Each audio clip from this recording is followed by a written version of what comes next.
Hi there, Scorpio. Welcome to my channel. I'd like to thank you for tuning into those energies and influences that are coming through for your monthly reading for money and finance in November 2019. Scorpio, Sun, Moon, Rising, Venus. This is a condensed general reading. Please only take those portions that resonate with you. Okay, Scorpio, off camera to save time, I've done a protective blessing. I've meditated over and shuffled these cards just for you. Your first card, it's the general atmosphere.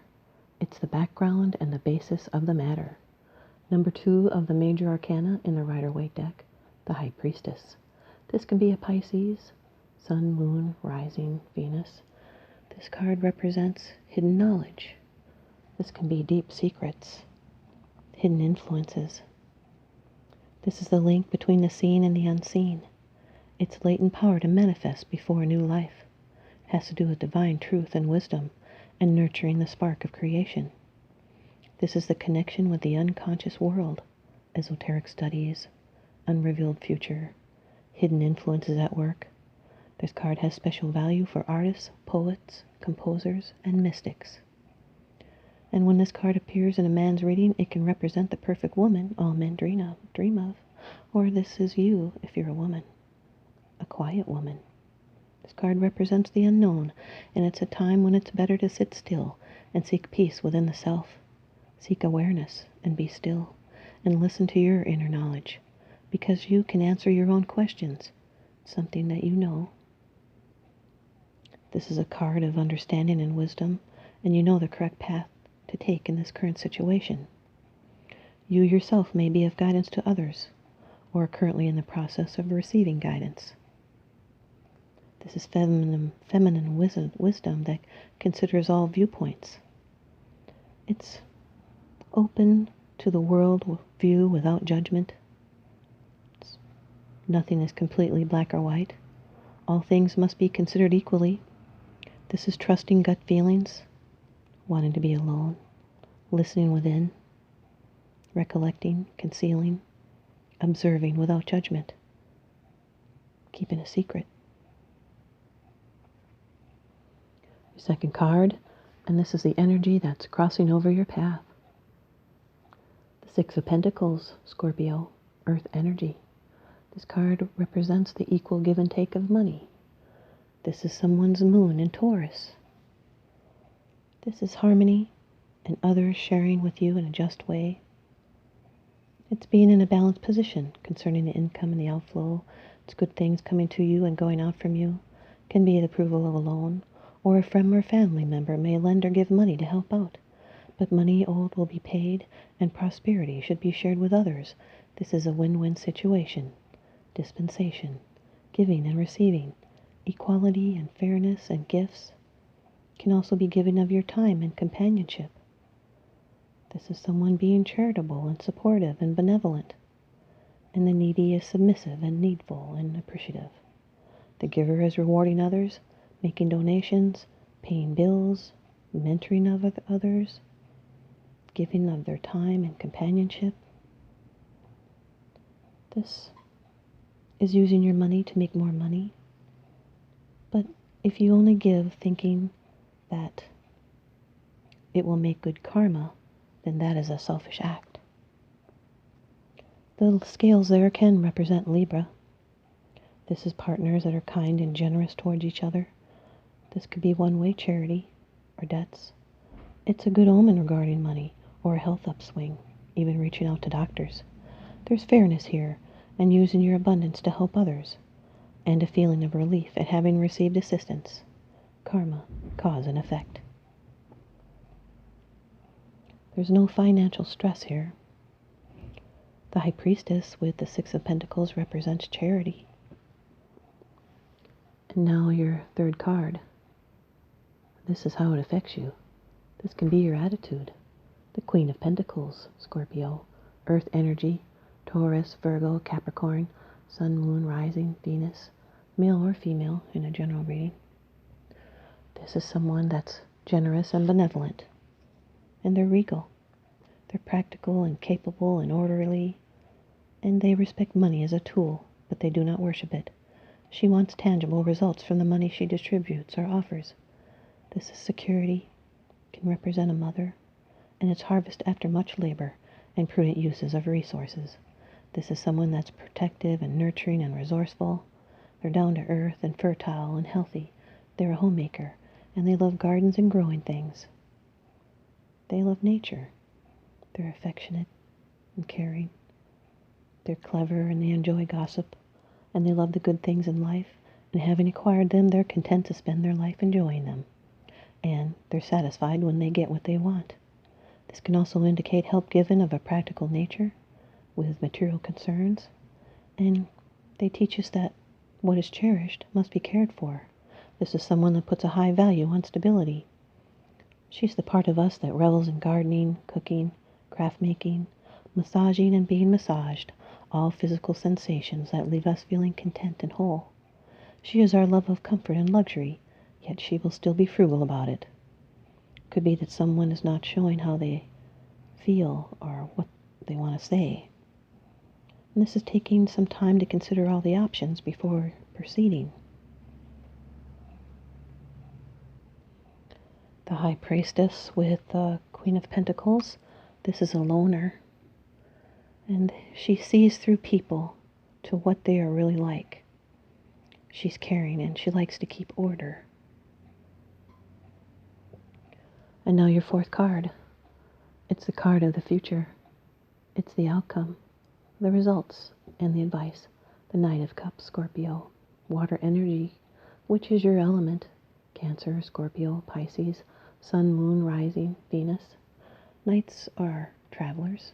They also bring messages and offers. This is following your emotions. This is a romantic card. This is keeping on working on yourself, but do not rely on chance, and do not be surprised if you change your priorities and go with your emotions. This is keeping warmth for a person and showing your love. Happy emotions, pleasant surprises. This is someone that could be bringing a message about love. They're dreamy and emotional, and they chase a dream. They may be making advances, propositions. They may be asking you out on a date. This can represent your true love, your Mr. or Mrs. Right, but they're at least a good friend, and they're honest and intelligent and willing to come to your aid. But this person may be full of emotional conflicts. They're looking for love. They can be fickle. They're full of intensity and idealism. They're a spiritual seeker. They can be an artist and a flirt. And they're impulsive, and they follow their heart and their dreams and share their visions.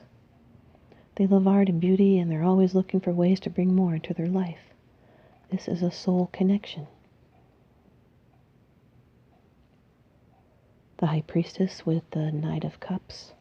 This is a romantic offer from a man to an unattainable woman or his mistress. Here's your fifth card. It's the bottom of the deck card. The underlying issue. This is what's unseen. The Seven of Wands, Scorpio. Fire energy. This is a card of standing your ground. You have the position of advantage. This is also someone that has Mars in Leo. They're the Lionheart. There's victory through courage, success against opposition. It's competition in business or trade, and the completion of a phase with deep purpose and valor. Sevens are about tests. This is a victory and commencement and courage in difficult situations, and you'll beat down all problems. This is the excitement of conflict, and on the intellectual plane it signifies discussion, wordy strife, and in business negotiations it's the war of trade, barter, competition, and defending what matters. And you are now ready to face challenges, and you will stand your ground and fight for what you believe in, and your determination will overcome all obstacles, and you're going to achieve a new level. The shoe may now be on the other foot, so take a stand, or you're so busy and absorbed in all the things you have to do, and in your haste you put on two different shoes. But do not be a victim. This is a warning against unnecessary blockages. This is stiff competition in business. It's a chance to prove yourself. You might be feeling singled out, like you're harassed and doing all the tasks alone. You could be putting up boundaries and saying no to others. There may be something you do not want anymore. You're fighting for what you believe in. And this is also how you handle being in demand. and you may have to take a strong action against someone else or become more self-reliant. The High Priestess with the cups, this is cool emotions that are not appropriate. And with Pentacles, there's hunches that you make about how to make money. They're correct. And the Queen of Pentacles with the Seven of Wands, this is if family needs come first. It's protecting your home and all you love, and making enough time for a relaxation. Here's your advice from the Oracle deck. Earth Magic by Stephen Farmer. This is river, and there's movement. River. The softened light from the sun falls upon this meandering river, the sparkles reflecting the gentle movement taking place in the river's body. She moves easily around the curves and rocks, sometimes gently, as portrayed in this card, and sometimes quite rapidly and intensely. Still, the river's movement will always eventually land her in the bosom of great-grandmother ocean. Some of her water will evaporate along the way to feed the waters of the sky, just as it takes place in any other bodies of water, and bless the land and the seas with replenishment in a perfectly natural cycle that helps the planet sustain itself. Water is our lifeblood, a nutrient more essential than food. The flow of water throughout our own bodies serves as a metaphor of how life itself flows through us and expresses as us. Scorpio, fighting or blocking the flow of your life force can lead you to feeling spiritually void and disconnected from Source. Just like the metaphor of the river, it does not work to force or fight this compelling movement. When you simply pay attention and observe the flow, it becomes easier to navigate your experiences and see what lies ahead, or at least get a sense of what is to come by the ever-changing geography that unfolds as you cruise along. Your resistance is hampering your ability to make a choice in this matter. Surrender to the movement of life. Be grateful, and you will see the signs along the shore and in the river itself that offer you clues about what direction your egoless self is to be making. Go with the flow is more than a trite aphorism here. It's essential that you do so now. Breathe, relax, and you will know. Thanks, you guys, Scorpio. I hope you stay tuned in and leave me a comment and subscribe. Your support really helps a lot. Now remember, what goes around comes around, so I'm sending you out love and light and blessings. Thanks for watching.